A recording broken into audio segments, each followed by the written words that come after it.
गांव के एक छोटे से कोने में घने पेड़ों और हरियाली से घिरा हुआ रमेश नाम का एक लड़का रहता था। रमेश का परिवार गरीब था, लेकिन उनके दिल बड़े थे।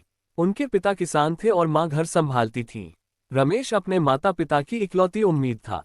रमेश बचपन से ही बड़ा जिज्ञासु था। वह खेतों में खेलता, पेड़ों पर चढ़ता और पक्षियों की आवाज सुनकर खुश हो जाता। उसकी सबसे अच्छी दोस्त उसकी गाय गौरी थी, जिसके साथ वह घंटों बातें करता। हालांकि रमेश के परिवार के पास बहुत कुछ नहीं था, लेकिन उन्होंने उसे पढ़ाई के लिए पास के सरकारी स्कूल में भेजा। स्कूल तक पहुंचने के लिए रमेश को हर दिन 3 किलोमीटर पैदल चलना पड़ता था। वह रास्ते में कभी जंगल के फूलों को देखता तो कभी छोटी नदी के किनारे रुककर पानी पीता। एक दिन स्कूल में अध्यापक ने बच्चों को अपने सपनों के बारे में लिखने को कहा। रमेश ने लिखा कि वह बड़ा होकर इंजीनियर बनना चाहता है, ताकि वह अपने गांव के लिए अच्छी सड़कें बना सके और गांव के लोगों की मदद कर सके। उसकी मासूम सोच ने उसके अध्यापक को प्रभावित किया, लेकिन राह आसान नहीं थी।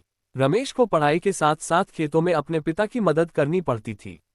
कई बार जब बारिश नहीं होती तो फसल खराब हो जाती और घर में खाने के लाले पड़ जाते। लेकिन रमेश ने कभी हिम्मत नहीं हारी। वह रात में लालटेन की रोशनी में पढ़ाई करता। कुछ सालों बाद उसकी मेहनत रंग लाए। रमेश ने अपनी पढ़ाई पूरी कर ली और एक अच्छे कॉलेज में दाखिला पा लिया।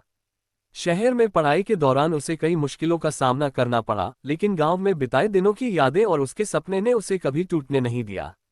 आखिरकार रमेश ने इंजीनियरिंग में डिग्री हासिल की और अपने गांव लौटकर वहां सड़कों और पानी की व्यवस्था में सुधार किया।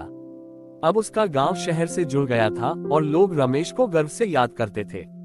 रमेश ने ये साबित कर दिया कि यदि मेहनत और विश्वास हो तो कोई भी सपना पूरा किया जा सकता है। संघर्ष ही जीवन है और मेहनत ही सफलता की कुंजी।